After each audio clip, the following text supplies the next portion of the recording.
warahmatullahi wabarakatuh. Halo teman-teman.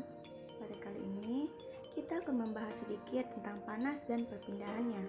Yang mana pada kesempatan kali ini kita akan membahas tentang apa itu panas dan apa saja macam-macam perpindahannya. Perpindahannya ada konduksi, konveksi, dan radiasi. Apa sih panas itu? Panas atau kalor adalah energi yang dapat berpindah dari satu benda ke benda lain karena adanya perbedaan suhu. Energi panas akan berpindah dari suhu yang tinggi ke suhu yang lebih rendah. Panas akan mempengaruhi terhadap suhu zat. Jika suatu zat menyerap panas atau kalor, maka suhu akan naik. Jika suhu zat melepas kalor atau panas, maka suhu akan turun.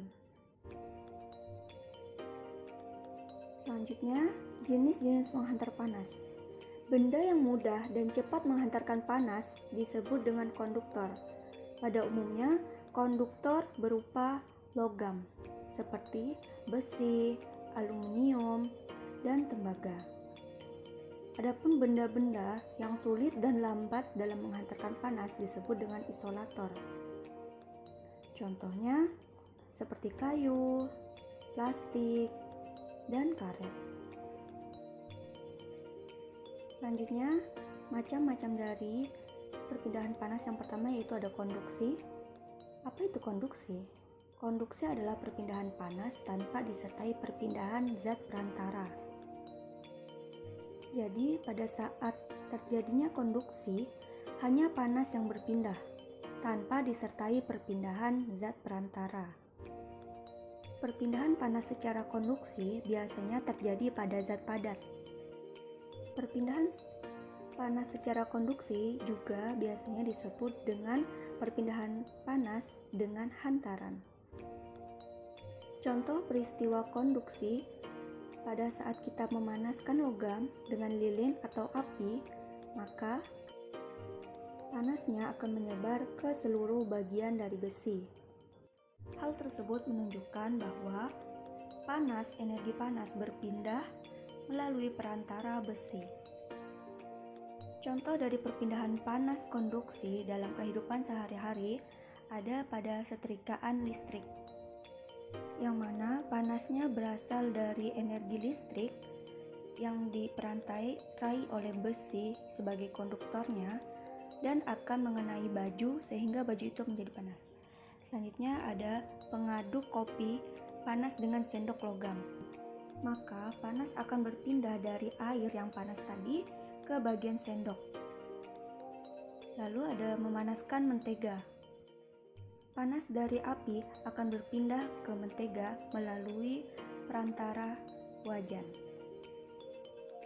Perpindahan panas yang kedua ada konveksi. Konveksi adalah perpindahan panas yang disertai perpindahan zat perantara.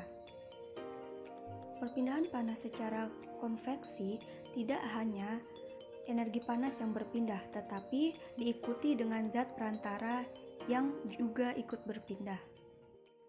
Biasanya, perpindahan panas secara konveksi terjadi pada zat cair dan gas.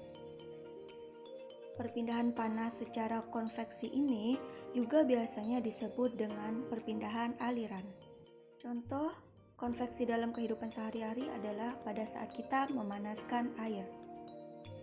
Air yang terletak di bawah merupakan air yang telah panas karena disebabkan oleh adanya energi panas dari bawah, sehingga air panas tadi akan naik dan air dingin yang awalnya dingin akan turun.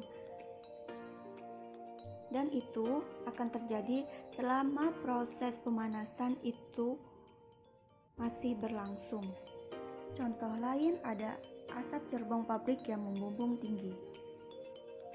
Terjadinya angin darat dan angin laut. Gerakan balon udara. Selanjutnya, perpindahan panas yang ketiga ada radiasi. Radiasi merupakan perpindahan panas tanpa memerlukan zat perantara. Contoh radiasi dalam kehidupan sehari-hari adalah panasnya matahari. Perpindahan panas secara radiasi juga disebut dengan perpindahan panas pancaran. Adapun contoh lain dari perpindahan panas secara radiasi yaitu pada saat kita berada di dekat api unggun. Badan akan terasa hangat di dekat api unggun karena adanya pancaran dari energi panas tersebut. Lalu pada saat kita menjemur pakaian itu menjadi kering. Lalu menetaskan telur unggas dengan lampu. Nah, jadi demikianlah pembahasan kita pada kali ini, yang telah kita bahas tadi. Perpindahan panas bisa melalui konduksi, konveksi, dan radiasi. Baiklah, sekian untuk pertemuan kali ini. Assalamualaikum warahmatullahi wabarakatuh.